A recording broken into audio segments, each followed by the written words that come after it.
Hey everyone, what's going on? Welcome back to the channel. Today's video will be about the top 5 questions I get asked as a Tesla owner. Over the years, driving Teslas for about 3 years, I've noticed I get asked kind of the same questions, so I just figured I would compile all these into one video for 2 reasons. One, just to kind of, more educate people about electric vehicles, mainly Teslas, because that's the only electric vehicle I'm familiar with. And 2, say that you have friends as well that are asking you maybe these same questions. You can literally just save this video and you can send it to them instead of having to answer these questions yourself. So let's get started.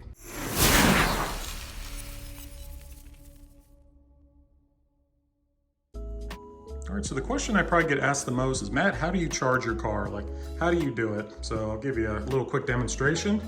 So when I had my house first built, I had them install a NEMA 1450 plug, which is basically just a dryer plug, and it just allows the car to overall just charge faster. And here is the charging cable. It came standard with the car. It does not come with the 220 volt anymore. It only comes with the standard 110, so you're gonna have to buy that. There's a couple ways to open the charge port. You can either press on the button, which opens it for you, or you can just lightly tap on it and it'll open that for you.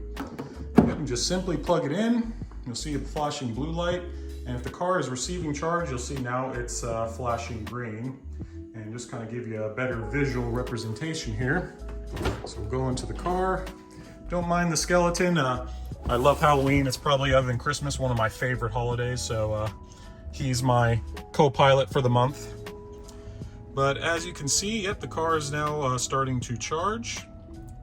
So it's only, as you can see, it's only charging at 27 miles an hour. And the reason for that is because the car is on. The air conditioning is on, and according to Tesla's user manual, the car will actually draw power directly from the grid versus from the car battery while it's plugged in. So, but if it weren't, I'd be getting around 30, maybe 32 miles an hour.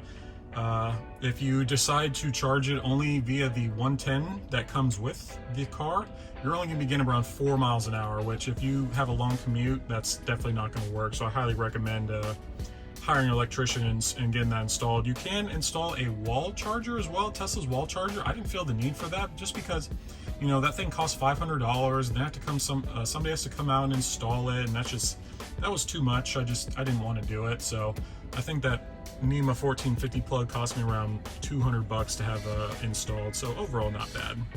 All right, another question I get asked is how many miles do I get on a full charge? And according to the EPA and Tesla, this car is rated for 326 miles of range, but that's also under absolutely perfect conditions, meaning one, not having the bigger wheels. So I have the 20-inch black induction wheels, so that's gonna cost me a little bit of range. And also, if you're using the air conditioning, that's gonna cost you some range. If you drive really fast, that's gonna also cost you some range. So just keep that in mind when you're doing some of your road trip planning. All right, now a lot of people ask me as well is like, how do you take road trips in this car? And Tesla's got you covered there. It's actually quite simple. So we'll use Walt Disney World as an example. So take me to Walt Disney World. So now it's currently navigating. We click on Walt Disney World, and now it's routing us to find some superchargers. And all right, so now it gave us our map and our basically way to go. So keep this in mind too, I did not charge my car to 100%. I'm only at 260 miles. If I were to charge it to the full 326, these times would be a lot less. But so our first stop is in Hardeeville, South Carolina. We'll stop there for 25 minutes and we'd get there with 18%. And our next stop after that, we'd have to stop in Jacksonville, Florida, charge for 30 minutes.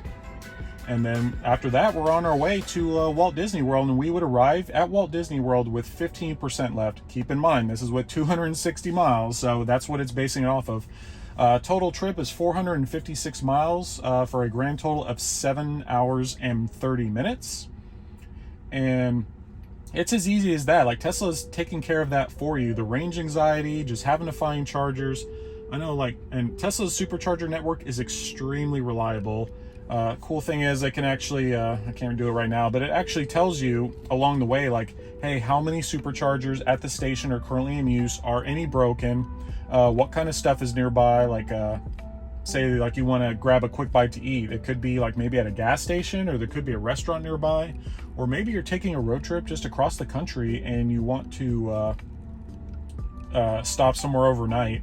There actually are some third-party apps, road planner apps, which allow you can put in specific stuff like, okay, I want to leave at this time today, and it will tell you what time you would arrive at certain superchargers. So maybe you could plan some hotel accommodations for the night.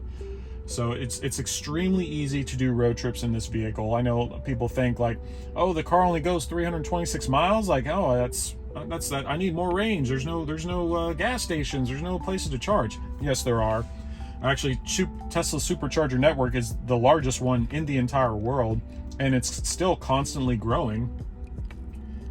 Cool thing too is, I know a lot of like Airbnbs and hotels too, they're also actually adding destination chargers to their locations as well. I think even Disney World has a couple as well, so you can charge your vehicle while you're at Disney World, usually for free. Some hotels, they have it for free as well, so it's definitely a growing feature just to be able to easily and conveniently charge your vehicle. All right, so I get asked this question a lot, and first, I don't know where this rumor came from or what, but I guess I'm gonna squash it right now. I get asked like, hey, I heard the battery has to be replaced at 50,000 miles. How much does that cost? One, that's not true. You do not have to replace the battery every 50,000, 60,000, even 100,000 miles. I've seen people with older Model S's that are still rocking the original battery that came with the car. Like, these batteries are designed to last hundreds of thousands of miles. I know Tesla's vision for the future is eventually to get to what's called the 1,000,000-mile battery, which you could drive this car for 1,000,000 miles and you would not have to worry about the battery. So, so if you ever hear somebody say like, oh, I heard you have to replace the battery every X thousand of miles, no, that is absolutely not true. All right, another question I get asked is, Matt, does the car really drive itself? The answer is yes and no. So as this car sits right now with just standard autopilot, that's level 2 autonomy on the autonomy scale. So it can do things like, like it'll keep the lane, like this car keeps the lane better than I ever could. It'll keep the exact speed limit you set. It will, follow behind a vehicle a certain amount of car lengths. If you do want the car to drive itself, there's a couple things you're going to have to do. One, you're either going to have to buy full self-driving outright for $10,000, or two, you can subscribe to their full self-driving service, which right now is $200 a month. There's also kind of a backstory to that too. So say today you subscribe to full self-driving for $200 a month. Your car will get the update with all the full self-driving features, minus the car actually full self-driving itself.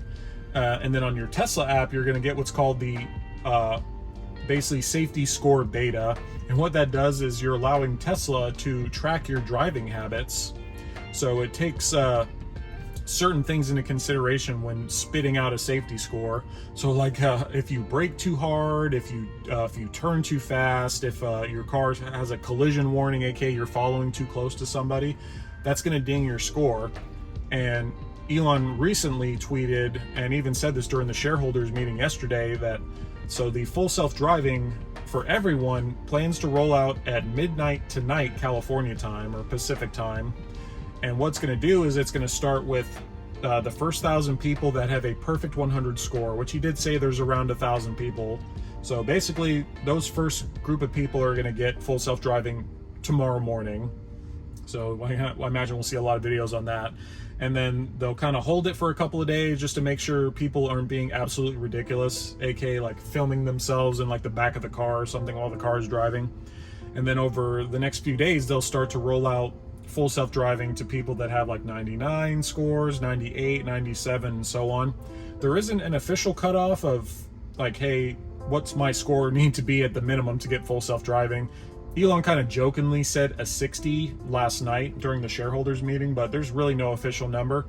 But honestly, if you use the autopilot all the time, you're going to have a pretty high score. Like My score is sitting at a 98 right now, only because for some reason my car decided to ding me for a bunch of forward collision warnings. Some reason that it did like 15 forward collision warnings in 15 minutes. Don't know what happened. It was some sort of weird glitch. I swear I'm not a horrible driver, but so plan on that in terms of full self-driving. If you are a future Tesla purchaser and you decide you want to buy full self-driving or the subscription, that's some just to keep in mind.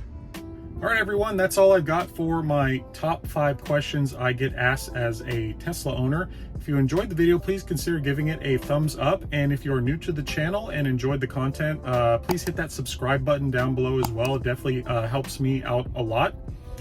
And all right, have a good day. See ya.